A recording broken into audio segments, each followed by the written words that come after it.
Assalamualaikum warahmatullahi wabarakatuh. Ketemu lagi dengan saya Rahman Syah. Jadi kita tutorial ruang tamu hari ini kita akan membahas tentang modem IndiHome. Jadi modem IndiHome yang baru, yang modem fiber home. Jadi banyak orang yang bingung dan bertanya bagaimana cara men-setting modem fiber home. Karena kalau kita masuk secara user biasa, kita sudah tidak bisa lagi men-setting SSID 234 terlock.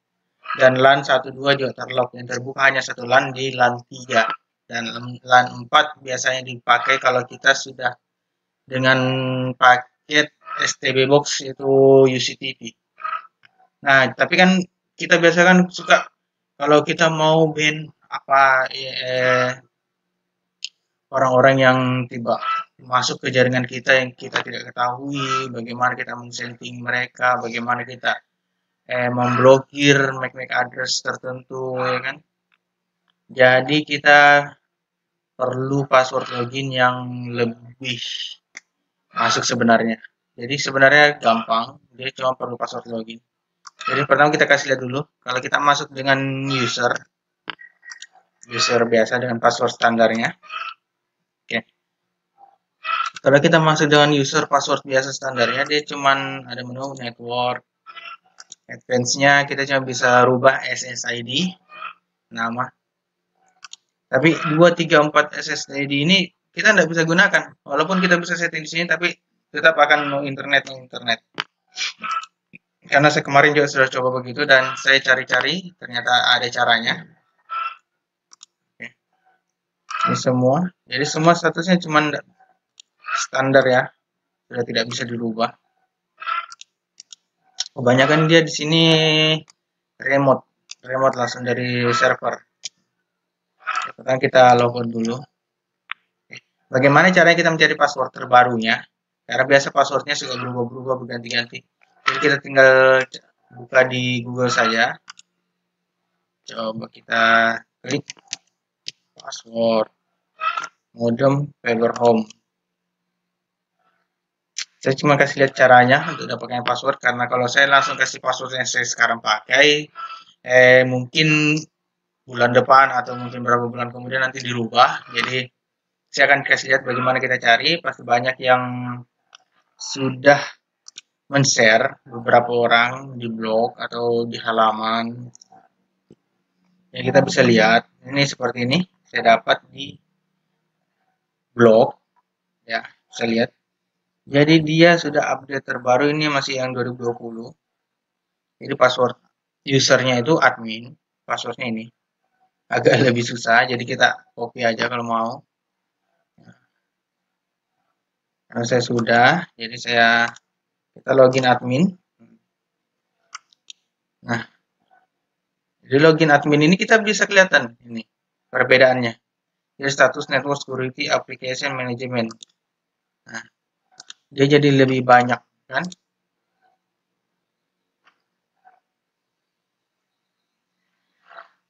Oke. Jadi kita bisa di sini wireless status, one status. Oke.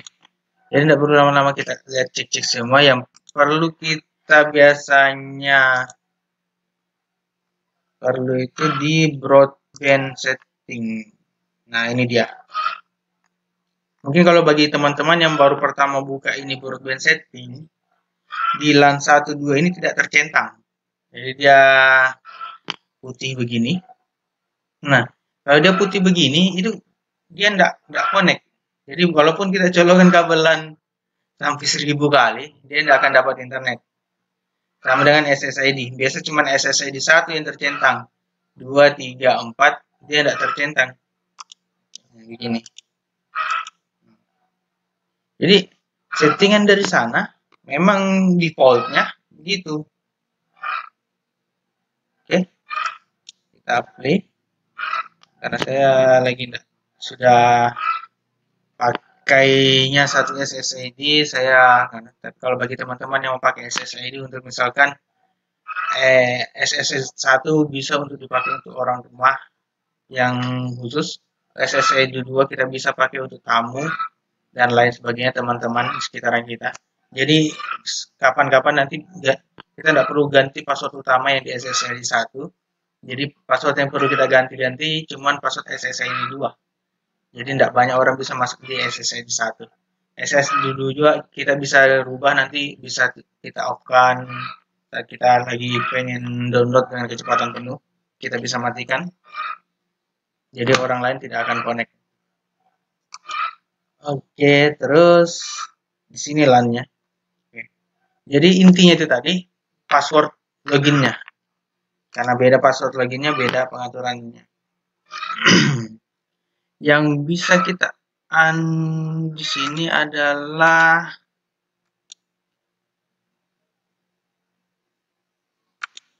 MAC filtering. Ini dia MAC filtering. Jadi MAC filtering ini adalah perangkat-perangkat semua perangkat yang terhubung ke WiFi kita kan butuh MAC filtering. Jadi MAC filtering ini dia akan memfilter perangkat-perangkat yang sudah kita daftarkan. Misalkan kita mau mengatur dia di enable. Enable berarti kita aktifkan MAC filtering.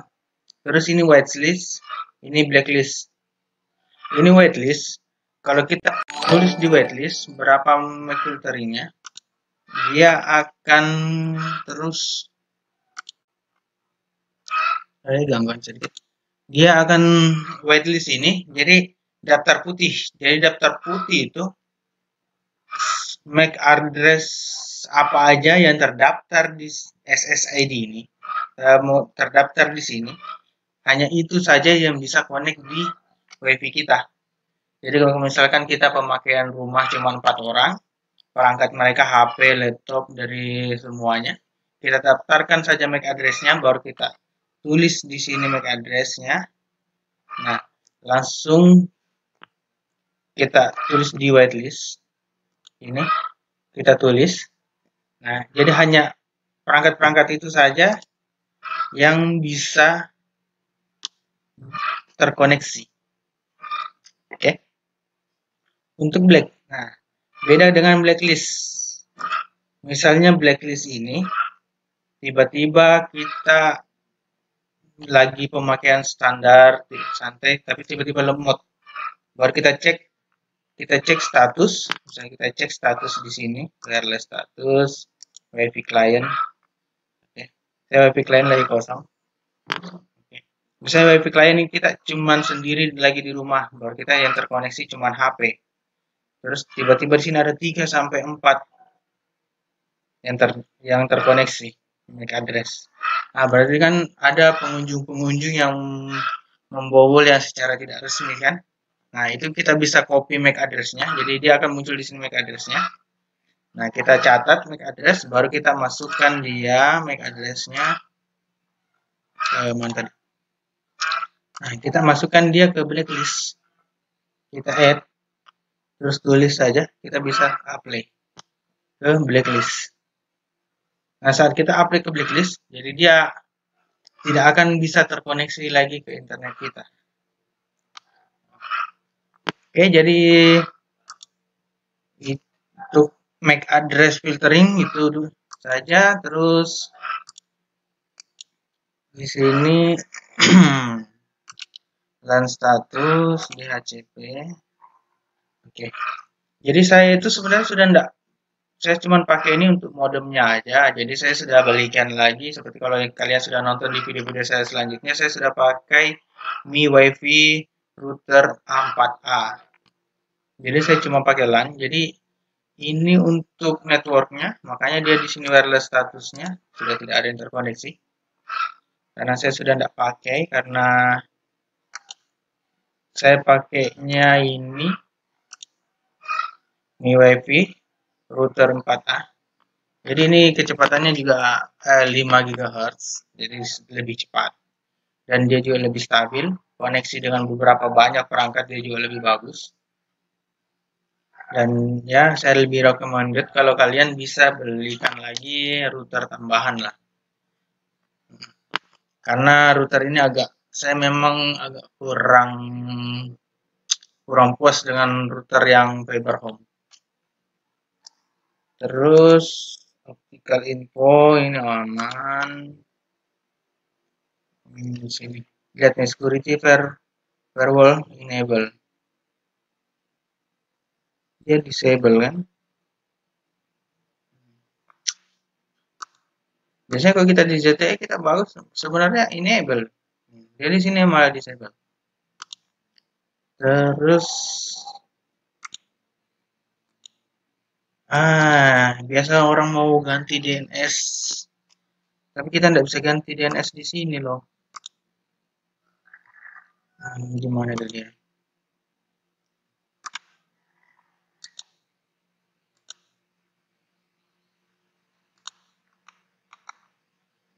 Nah ini dia, ini IP address. Nah tetap dia DNS kita nggak bisa rubah. DNS servernya 182.50.13.66 di PPOMD-nya.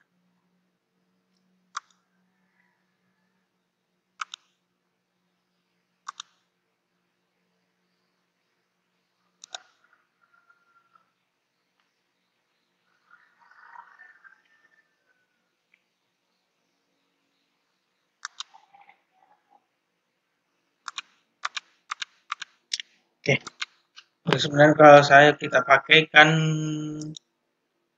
kita pakai seperti saya punya Mi router. Nah, kalau di Mi router ini kita bisa ganti DNS-nya.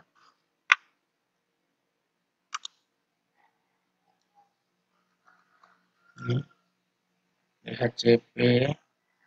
Nah, konfigurasi DNS manual. Kita bisa ganti dengan DNS Google. Kenapa saya pakai DNS Google? Karena ini lebih stabil untuk game. Dan dia juga tidak banyak filter yang mengganggu. Ya kan? Jadi untuk game pingnya juga lebih cepat dan stabil. Untuk download streaming juga enak. Jadi saya suka pakai Google. Saya lebih worth it dengan kalau kita belikan lagi router tambahan. Jadi sekian dulu untuk tutorial ini, semoga membantu. Jadi intinya itu passwordnya. Jadi passwordnya yang tadi itu ini saya sudah bagikan tadi. Ini di sini ya. Mana tadi? Ini passwordnya yang saya ini. Jadi ada beberapa password juga, mungkin bulan depan berubah, bulan lalu berubah. Tapi masih worth it saya pakai yang ini. Jadi thank you for watching, dan jangan lupa like, share, and subscribe.